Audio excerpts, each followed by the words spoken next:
Hi, Marwan. Hello, Deborah. How are you? How are you? All is well. Me too. Very Glad good. to see you. Yeah, glad to see you too. I hope you're safe and fine with everything that's happening these days. A little bit, yeah. I've been Very, okay. very good. Very good.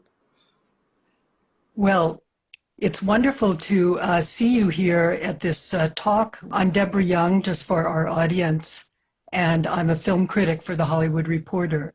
I met you, if you remember, many years ago when you had just completed your debut film, The Yakubian Building, in 2006. And I was working for Variety and reviewed it then for them. I know that the Yakubian building was exceptional because it won a lot of top prizes at international festivals like Chicago, Montreal, Zurich, Tribeca. And it really was exciting to me as a critic to watch a new talent kind of arriving and bursting onto the international scene. I think we should ask ourselves what attracted international audiences to the film. I mean, part of it was certainly the fact that it was a very gripping, dramatic account of Al-Aswani's novel. But another factor was, I think, the way that it approached controversial and even taboo topics like adultery, political corruption, Islamic terrorism, homosexuality. And Marwan, you now have a big body of work behind you that runs from Ibrahim Labyat to the originals Diamond Dust and the two Blue Elephant films. And I think that looking back at your career, I can say you've really had a positive evolution. I mean that in a very positive way. You've developed a real rapport with your audience. And although your films cover so many genres, from comedy to crime, horror, social epic, they all, to me, they all have a continuity. You know, what the French would call an auteurism, auteur. There's a continuity of theme. And I wonder, do you agree with me? I mean, do you look at your work and would you say it was fair to call your theme a society gone mad? First of all, I would like to thank you so much for your words. I really appreciate them, and your question gets me thinking a lot. And because actually, whenever I come to pick a topic or a film that I'm going to make or to do, there's something that I think about, or I turn this into many questions. So, and I think that every film, because you spend so many years working on a film and a lot of effort, and for me, every film is a discovery, a personal discovery. Discovering the people I'm talking about or the characters, discovering the topic I'm talking about, sometimes the film world or the genre we're trying to discover, sometimes the neighborhoods we're going to, sometimes history. So every time there is a certain discovery, and I'm always looking for something that um, can help me as a person evolve in a way. So every film for me is a journey. I think that I have learned so many things from being a filmmaker, and I've learned so many things from exploring these worlds that I have been to. For instance, exploring the world of Ibrahim Labia taught me a lot of things. Exploring the world of Yakubian building taught me a lot of things, because every film teaches you a lot, because I do a lot of research, and this opens a lot of doors for me as a human being. Same thing in Diamond Dust, same thing in Blue Elephant, and you ask yourself many questions, and because you deal with so many characters, and always the characters that I'm dealing with in films, I deal with them as if they're real people. So this opens up a lot of questions for me, and answering these questions or this discovery is actually the thing I enjoy most in making films. And because Egypt is a very, I mean, rich and diverse country, and full of stories. I mean, with its history, with its Yeah, culture, yeah. with its, I mean, even the traffic and everything. drives so many interesting stories and so many interesting topics. And then I always ask myself a question, okay, if this is my passion for that particular story or for that particular journey, how can I make it also interesting for an audience? So it becomes both for me, okay, there's going to be a discovery here, I'm going to enjoy it, I'm going to find something or to change.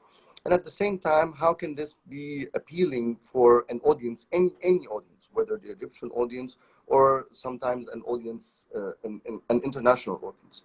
And I always believe that there is a way in film, which is the greatest thing about film, in trying to connect to the audience, even if we're dealing with certain taboos or certain topics that can be seen from a certain society that has, okay, this is a no-go area. But I think as filmmakers, since nobody really knows what is going to work and what is not going to work, since this opens a door of adventure in front of filmmakers. And in film itself, there's a wide place of freedom where you can even tackle your taboos, but at the same time reach an audience. And this is I'm always trying to find somewhere in between what I really want to tell, what I really want to discover, and how can this reach people somewhere or reach an audience somewhere.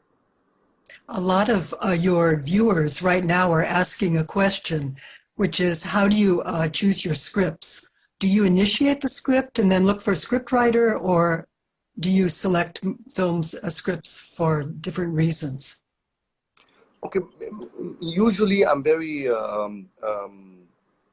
passionate and believer in adaptations.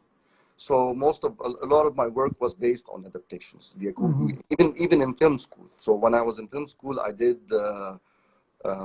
2 adaptations for Dr. Yusuf Idris, and then my first short film was Lily, which was also an adaptation. My first long feature was an adaptation, The Yacobian Building. Blue Elephant is an adaptation. Diamond Dust is an adaptation. The film we are working on now is also an adaptation. And I mean, novels, usually writers, when they write their novels, I sometimes feel that they are more free than when someone writes a script directly. So, because, I mean, there's no ceiling to your imagination when you're writing a novel. Whereas with film or a direct script, especially in the region, there is many ceilings that are not there in literature.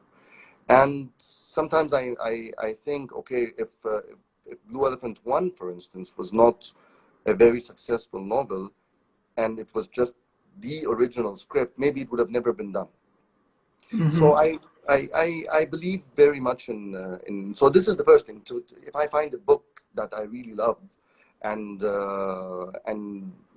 I find a certain challenge in, and I find a certain connection with the characters and the film world, then most probably it would be a book. If not, then if it's an original screenplay, like for instance Ibrahim Labyad, because the writer Abbas Abu Hassan gave me the script, and this was even before we did the Yacobian Building. I read this script in the year 2001 or 2002, something like that, and I was fascinated by the characters and by the film world, and by this kind of parallel life that is living inside Egypt, but in an underworld. So I was fascinated by this film world.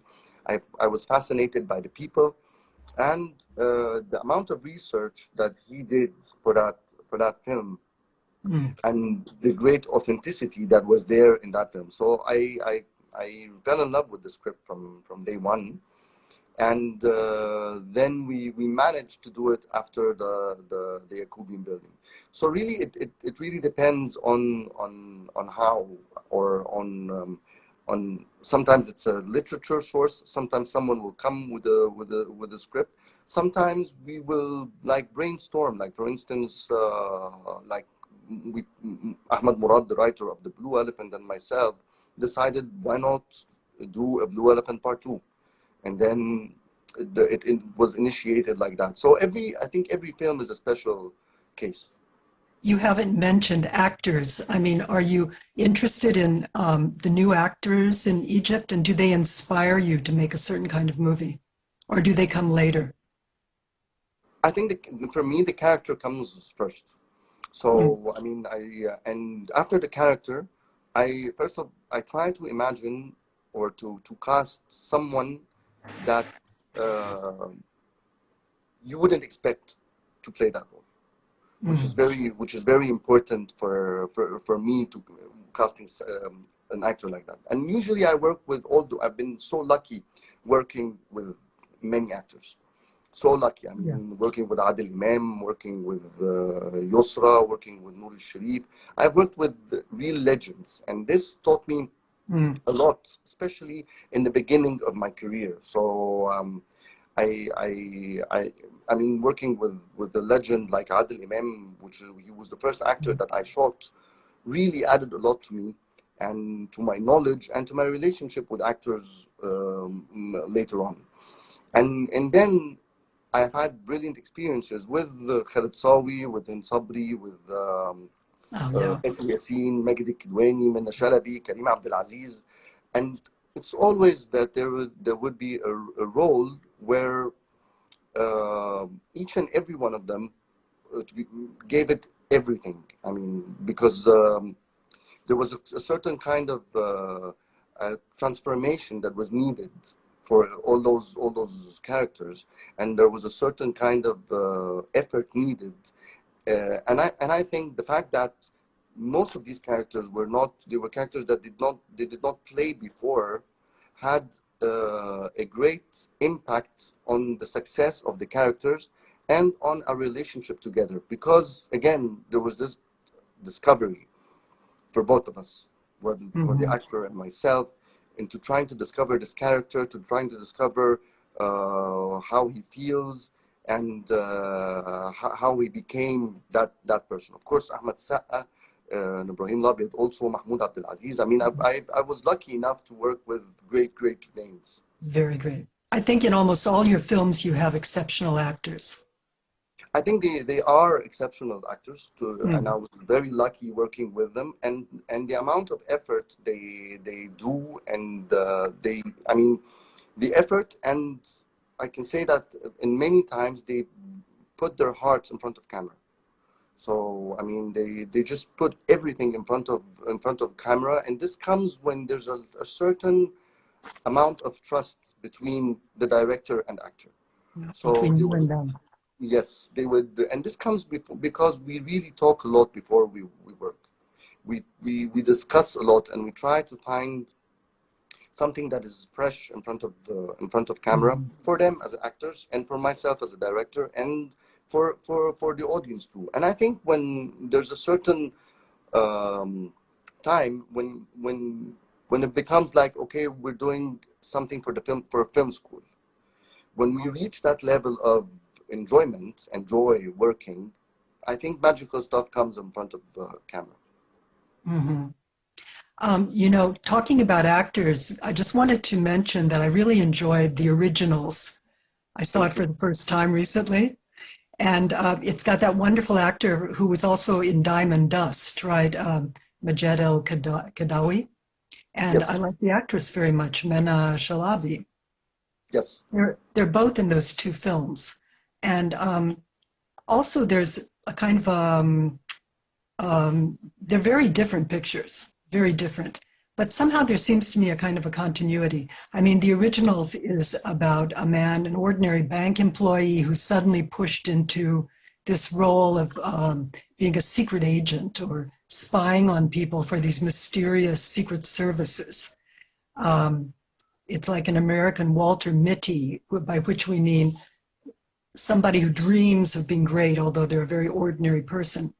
But on another level, and I do think that film is full of different levels, it's really an unsparing attack on the abuse of power, and that's operated by these covert, unaccountable agencies.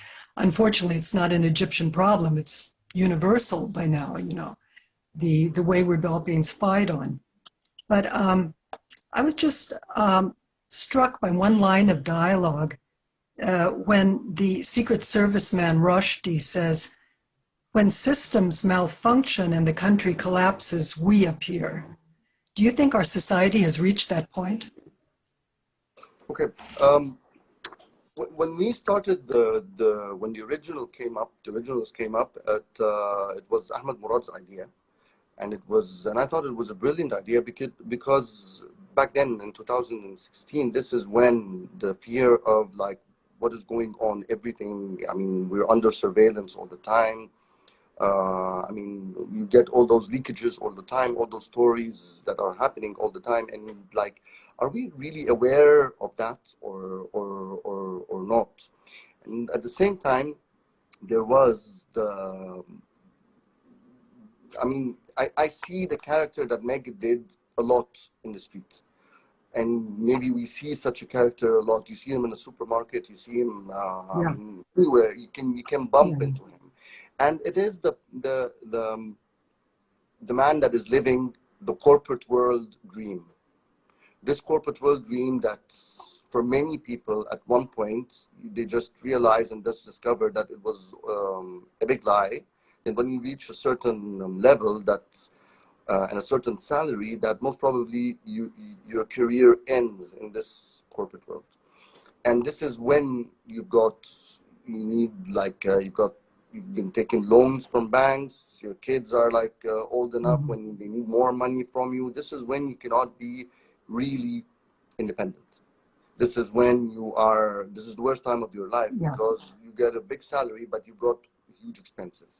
And I thought that I was so interested in that character. In that character that is so sucked into this world, and then suddenly he's out there as if he was being born again, but born when he's middle age. Yes. And things were changing at the time. I mean, with all this surveillance, all this pressure on us. So we thought, and as you said, that this story can happen anywhere in the world because this is something universal that is happening, and this can work. It works in Egypt, and it works in the States. It works in Europe. It works in China. This is a kind of a new thing that is happening in the world. And now the question is, who's watching us? Because I mean, it's who at the end, all this information and all this data and all this, where does it end? So where is the end of that ladder? Where does it go? Because it's not only about security. You just question yourself now. All this information out there that is there with your passwords, with your surveys, with your questionnaires, with the face IDs, with your personal photos, everything. Where does it go? And this is where we imagined, an imaginary, entity that this will end at. So there's a lot of imagination actually in the originals, but this imagination is based on questions. You ask yourself these questions whenever you log onto the internet. They ask you about everything. Whenever you call someone on the phone, even if you order a pizza, they ask you about everything. They even know what you like to eat and what you don't like to eat, your preference in pizza, what is it? So do you really have any more secrets? Does anyone of us have any more secrets? And and now who knows all those secrets, or who would get access to all those secrets later on? So from then, I think it was more about asking questions rather than having direct answers. And I think now, looking around us, all these questions are still there. All these questions are still valid. So and going back to Megid, Megid was, it was a great opportunity to work with him because in both films, I think he did a completely different, two different characters, and this was only 1 year apart. So his approach to Samir was, and Megid is one of those people that while he is with you on set, you just forget the real person. You're just dealing with the character, whether it was Walid Sultan or whether it was Samir. he's always someone else other than Magid al-Kidwani. And same applies to Minna Sharif. Because also there was this great transformation between those two roles, and Minna also was one of the actors that really puts her heart into what you're trying to do. Maybe we'll get that. We can talk about this in a while. But I remember in Diamond Dust when she had this trauma after her rape scene, and that was one of the things that she really studied very well, and she spent a lot of time studying, and I think she passed through a real journey to try to deliver that on screen. I thought she was very modern. You know, her attitudes, her relaxed attitude, her casualness. It was something that it made me feel completely comfortable with the character. And I thought that instead the character of Samir was absolutely perfectly on target. It was such a perfect character, not pathetic, but so sad. And at the same time, looking for something that he may or may not achieve at the end of the film. Yes, and I think the confidence that Samir had is out of his ignorance. So this is why he appeared so confident, and Magid managed to grasp this very well. Yeah, but I'd like to compare this film with Diamond Dust, which is a very spooky film. You know, it's really a scary picture. The way it's photographed, the whole theme of the film is really how slowly the character of the young man finds himself inside a police state, with the policeman telling him what to do and to commit a murder, and the diamond dust, and it's really a frightening atmosphere. And yet, I don't know, do you see is there for you a continuity between these two films, or were they completely separate in your creative imagination?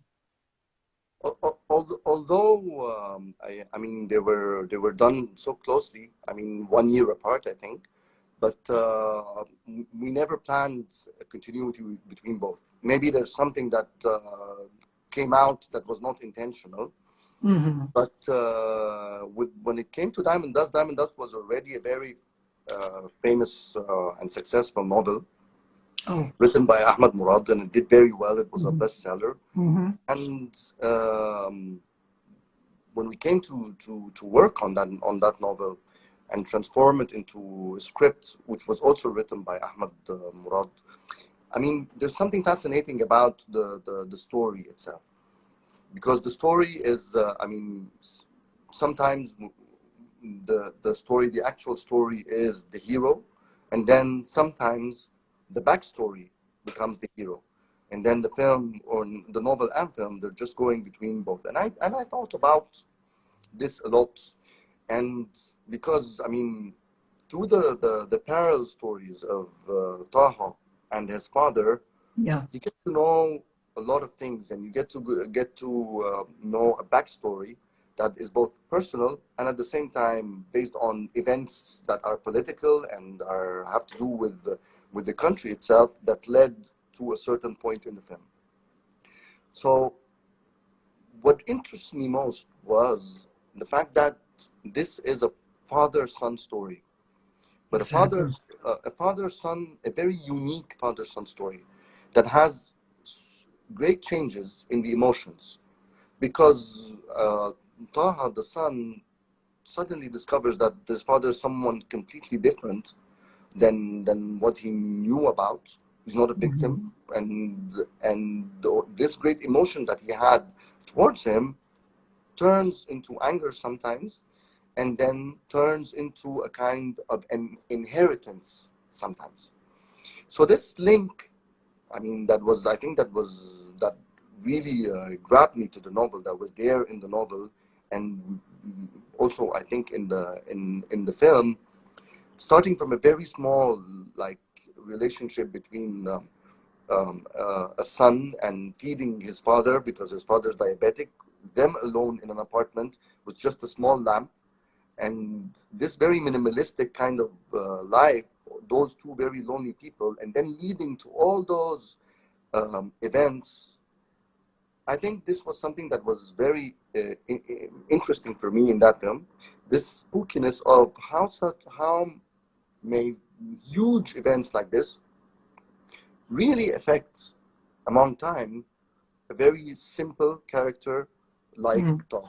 Someone that appears to be very normal, someone that appears to have like a very simple guy that you can there are millions of all around the world, but at the end he gets affected and changes, and in our case changes to a worse side of him, not a better side of him. And he communicates it to his girlfriend. Exactly. Not to reveal the ending if people haven't seen it. But it's interesting that at the beginning of the film, you do go through a lot of Egyptian modern history. And you present the different presidents and what they meant to the Jewish family that's the center of the story. Yes, this was already in the novel, and I think this was something that was one of the things that made the novel very interesting, and I personally like visiting history, and because if you really look at Egypt's modern history, which is the last maybe 100 years or something, a lot of changes that happens in Egypt. It's a very rich history and a very rich social fabric, and at the same time the changes that happened in our social fabric in the past like maybe 100 years or is huge. And I think that this is there's always this is very interesting to find many stories that need to be told from this. Yes, very, very many. But a lot of the people here are asking about Blue Elephant, and I'd love to hear you talk about Blue Elephant 1 and 2. And people want to know if you're going to make number 3. No. But for me, it's like a psychedelic horror picture, and it's such a tour de force of production design and camera work and atmosphere. But I'd like to hear how you see both of the films. The first Blue Elephant came out, it was a novel, and I think in 2013, and Ahmed Murad, the writer, he's a very good friend of mine, and I had the chance to read the first draft even before it was published, and I really liked the novel very much, and it's one of those novels, page turners, that you just read in 2 days or something, and this is what happened to me. And for me, I as I said like earlier, I like to discover in different things, and one of the things that I'd like to discover was, and I like very much about the first Blue Elephant, was the genre, the fantasy, which is something that we don't, at the time, we didn't usually do in our cinema, and I have never done before, and this the dreamland or the dream world. Because in the dream world, there's something so interesting that what you know as a constant about time and place is broken. So there's a new time that is you create, and there's a new like geography that has nothing to do with real life. And one of the things that really that I really liked about Blue Elephant was the main character Yahya Rashid, because I thought he was a very interesting character, and I thought that it is he's a character that is full of regrets, and I think that this person can have has a very strong human side.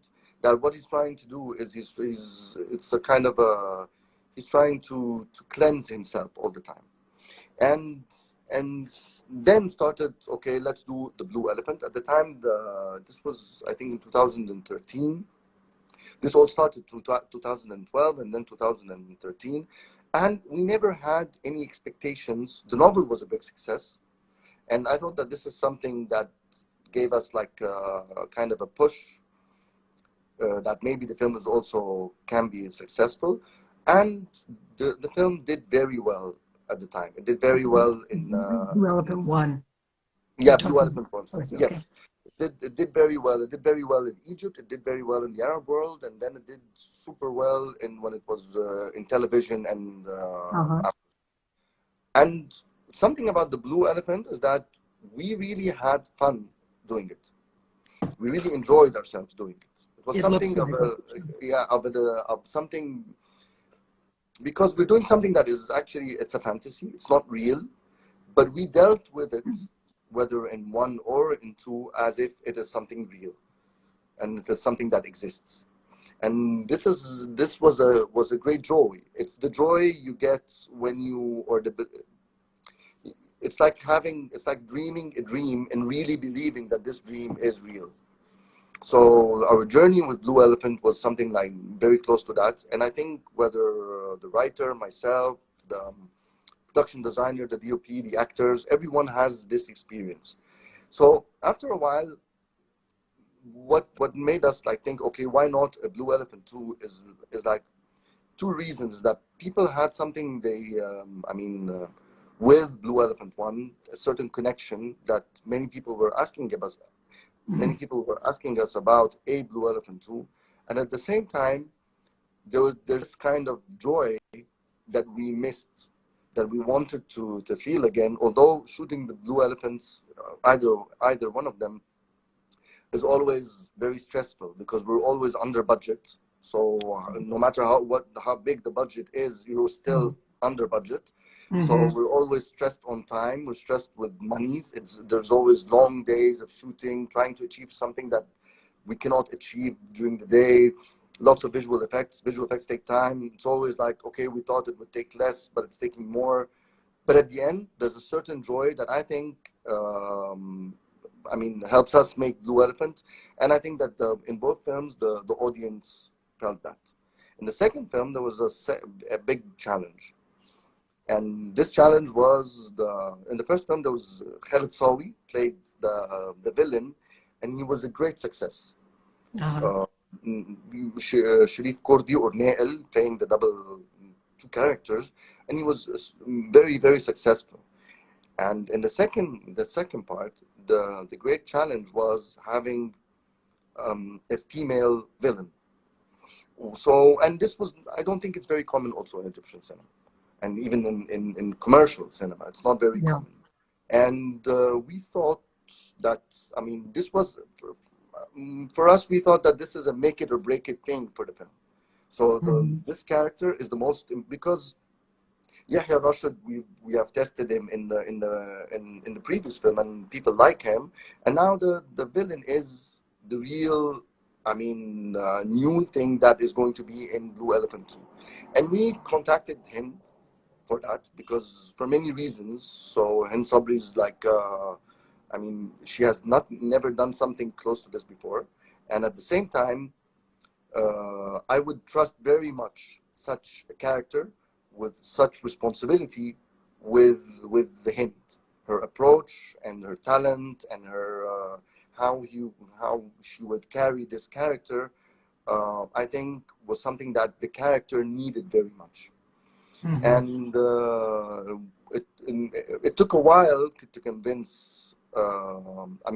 We discussed a lot with Hind, and then she started working. Yes, because Hind, anyone that would do that role,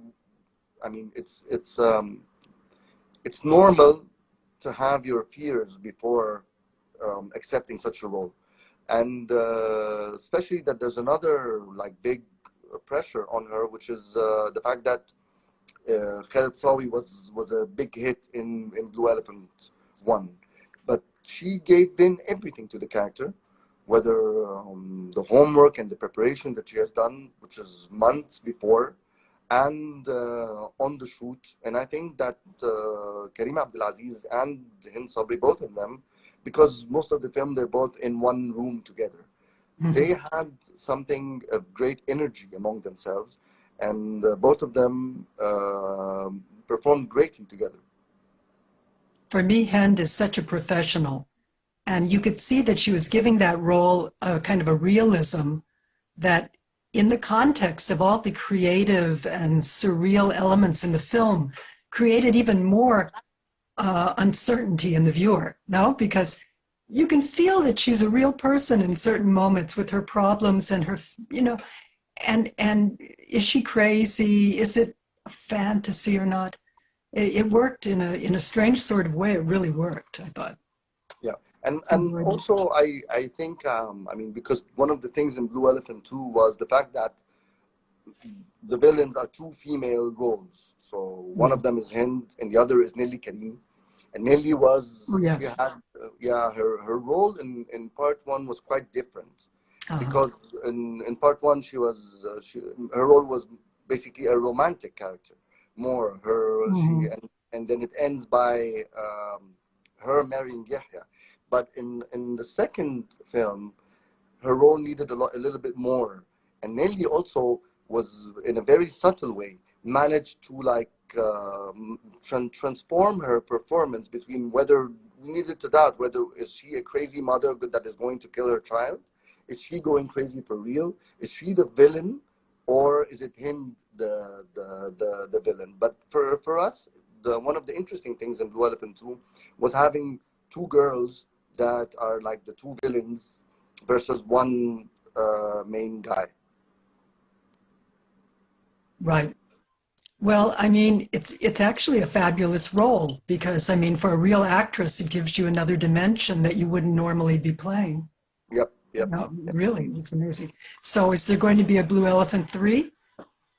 I really hope so. Yes. You do? I really hope. Yes. I mean, we've enjoyed one very much. We've enjoyed two very much. I think all of us have a strong, energy towards it. We don't know anything yet about Blue Elephant 3, so there's no idea.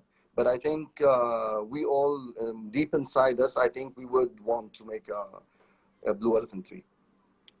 I mean, talk a little bit also about the fabulous technicians that you've worked with.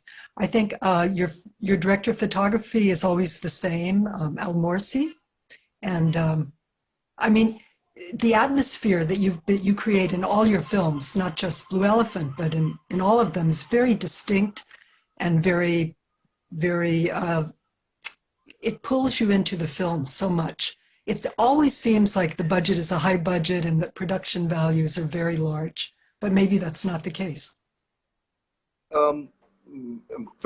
Yakubian Building and Ibrahim Labyad were the DOP was Sameh Selim, and then starting Blue Elephant 1, and then till this day, I've been collaborating with Ahmed Al-Morsi. And Ahmed Al-Morsi, we were together we knew each other since film school, so we're very and then we had a long journey together,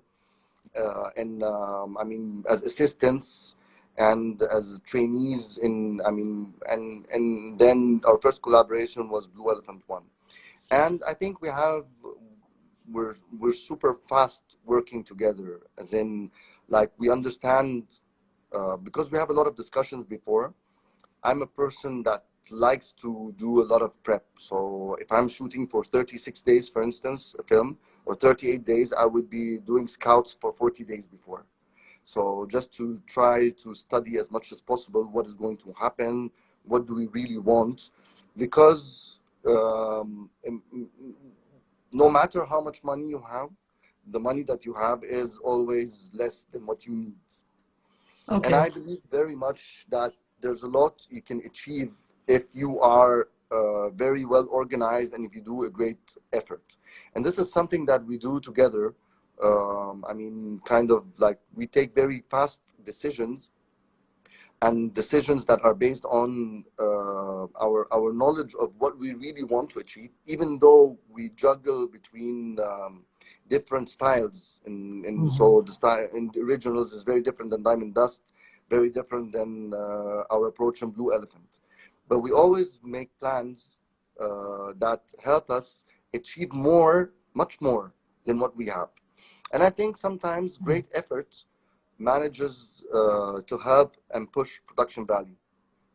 So it's like, it's just, if you wake up early and go to a nice location like the pyramids early enough, you will get a much better image if you go 3 hours later. So sure. yeah, so it's always like we try to push things in that sense, and have solutions that are very fast, so that it can help us achieve more. I just saw one of the comments. It said, every frame in your films is a lesson in photography. I mean, it's just we do some our homework very much, and in many cases there's a lot of bravery. So, for instance, I remember in Blue Elephant 1, which was we were shooting in 2013. Ahmed had this idea of like shooting one scene with on the lights, the torchlight of the telephone, of an iPhone, and it was we used it in a very dramatic way where Karim Yahya Rashid held the phone and was like discovering the place, so it made the scene much more spooky. Yeah. And the actor became the DOP of the shot. So he lights the actor in front of him, he lights himself, he lights the wall. So the people or the audience see the scene from the point of view of the actor and discover what is happening in real time as the actor is doing it. And we just shot it with the iPhone, and that was it. So With an iPhone. the Alexa camera and the light coming from an iPhone, and that was it. So I think, I mean, there's a lot of experimentation sometimes that happens, and we try as much as possible to do the enough effort that helps us have a certain way of expressionism when we're doing our film, to try and use every frame in a way where it helps telling the story, and it helps creating an effect on the audience. People are asking, who are the filmmakers who influenced you? I think many filmmakers. I mean, internationally, I was always, when I was younger, much younger, even before I went to film school, I was a big fan of Martin Scorsese. I think I watched all his, I watched all his work maybe before I went into film school. And when I went into film school, I think the director that I studied very well, and actually every now and then I would bring his work and rewatch it again, is Alfred Hitchcock. Because I mean, and you can see this, for instance, in Diamond Dust.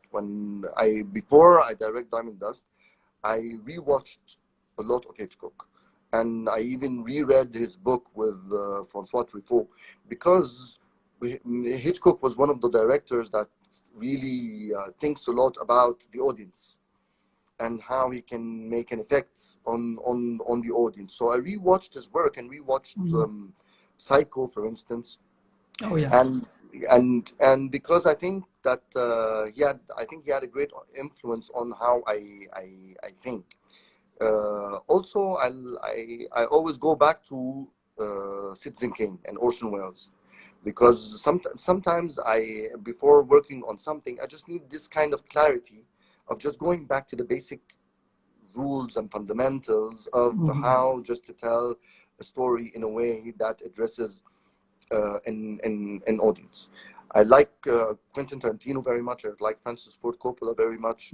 I like the work of Wong Kar-wai very much. I mean, there are many directors, and from Egypt, I was influenced very much by directors Sharif Arafat and by Khalid Shara, because they were my mentors when when I first started. So they influenced me a lot. I was influenced a lot also by Samir Saif, because he was one of my mentors too. So I also learned a lot from Egyptian cinema. I learned from watching the works of a director like Kamal Sheikh. I learned from watching the work of someone like Yusuf Shaheen. You know, so local cinema also had a lot of influence on me. Well, when I look at a film like Ibrahim Labyat, I think that energy, you know, almost reminds me of Indian cinema. I mean, I always think that there's a lot. I mean, so it's some areas of Egypt and some, I mean, some places in our society, we're very close to other countries when you think of it. And in Ibrahim Labyad, for me, it was, I was much younger. And for that, I was discovering like a neighborhood I didn't know it existed, and a kind of characters and people that I did not know that, I mean, okay, we know that this can happen in fiction, but the real stories behind that and the real behavior that we discovered was also something that I wanted to portray in the film. And here was the production designer of the film, Unsi Boussaif. Unsi Boussaif is one of the great production designers in Egypt. He's a great master, and he worked with Shadi Abd Salam. He worked with the masters like Yusuf Shaheen, like Dawood Abd Sayed, and he had a great influence in that film, because when we first, I mean, when there was the script, and this is the film we're going to talk about, he suggested that to be able to portray this world needed to be rough. And he suggested a neighborhood that was very close to the Mu'attam Hill, so that we feel the hill itself and the rocky neighborhood, and have houses that are built on levels inside that neighborhood. And he thought that this roughness is going to help very much the film world of the film, and help portray a certain emotion about these people and about the reality they are living at. And but of course it was very difficult to shoot there, because it is very difficult. There's not much space. They're overcrowded with people. It would have been quite impossible. Although we shot some scenes there, like around maybe 10% or something, and the rest we built in studio, and the rest he built in studio, and that helped us in a way portray what we saw and have full control over how we wanted to show it on screen. So I think it was a great collaboration. Yeah, it looked beautiful. It really was very exciting to watch. Well, Marwan, what about your influence on Egyptian cinema? What about the generation that follows you? And what kind of advice would you give to a young director or a young person who wants to enter directing? How could they go about it? How could they follow in your footsteps? I mean, for me, I find, I mean, I'm always, the more I work, the more I discover that making a film and reaching people or reaching an audience is something that is very difficult. It is not easy, and there's no real answer that anyone has for behind that. But what I think, and now that I see opportunity, that this kind of opportunity was not there when I was studying film. This kind of opportunity, I mean, I remember very well at the time of film school, I was very lucky to have many mentors in film school that were great professors and great teachers. But for instance, we didn't have access for many films, because at the time, which was mid-90s, there was no internet, and DVDs were not like imported as they are now. So we had to depend on the library of film school and watching very bad quality VHS films. Yeah. So this wasn't, but now the case is very different. The case is, if I wanted to make a short film, I would need a lab, I would need camera rolls of 35 millimeter, I would need and a very expensive camera. I mean, it was very technical, but now people can shoot their films with iPhones. With the cell phone. Yeah, exactly. So I think now there's a great opportunity for younger people, is that they can really teach themselves a lot from the internet, from access to, I mean, every film that was done in history is there now, and they have access to their phones, they can edit on their phones, And this is an opportunity that we did not have. One of the best things that I loved about film school is that we had an option of, or an opportunity of shooting a film. And this was a luxury at the time, you know, and everyone had to, okay, you would only get like your certain share of film stock. So everyone would get like around maximum 10 rolls, which was 30 minutes of the film, I think, at that time. But now we've been speaking It seems like 100 years ago. It's so crazy. Yeah, and exactly. now people can go out with their phone and be creative. Yes, exactly. And be creative and try out things and try out telling stories. And even if they like their stories, they can share it with the public. And there's no problem whatsoever if you make a film and it's not good. There's no problem, because this is the only way that you will become better, I think. And many festivals are showing cell phone pictures. I mean, there is a festival market. So we only have like 5 more minutes, but I wanted to ask you about your new project. Are you in pre-production right now? We actually shot for a week. And then the virus hit the world, so we had this lot. But it's briefly, it's based on a novel called 1919. 1919 was a very important year in Egypt because there was a huge revolution against the British occupation. And this film is really about Egypt 100 years ago. It's about an undercover resistance group against the British colonization at the time. And it's, I mean, 80% of it is in Arabic and 20% is in English. So it's both. It has both Egyptian and British characters, and it really shows a part of history that was not that. I mean, for some reason, I don't know why didn't we really explore so much. It was very well explored in the work of Naguib Mahfouz and in a few films. But I think this era needs to be explored for many reasons, for that, and for the fact that the cultural diversity that was there also. So it's not only about the resistance and the revolt against the occupation itself, but it is about what the society was at the time. And then we discover real heroes and real human beings, and heroes that, one of the things that I like about the film, although it is done like 100 years later, but it gives us the chance as filmmakers to like shed the light on people that were about to be forgotten in history. But because most of the events are based on real stories and real characters, I think there's a great opportunity of seeing a certain time in Egypt differently, and I think a certain time in the world. And maybe this time has a strong reflection, if you think of it, on the world now, till now. Because, I mean, many topics, I think, have never been discussed thoroughly enough. So we shot for a week, and then we're planning to resume our shooting very soon. It's called Kir El Jin? Yeah, Kira is it's the name of the two main characters.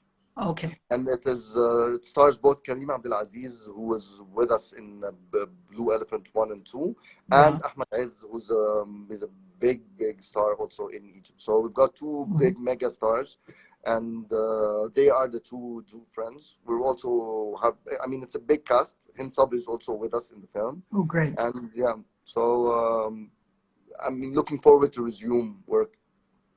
When will you be resuming? Do you know? We're planning to resume by next month. Great.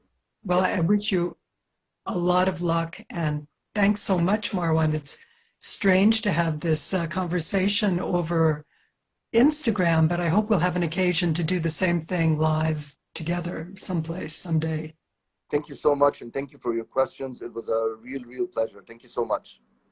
Well, I think that the Arab Film Center will re-edit this conversation, and it will be put back on the site very soon if people want to watch it again or for the first time. It was a real pleasure. Thank you so much. Mine, Marwan. Thank you. Thanks. Thank you. Bye. Bye-bye. Bye. Bye.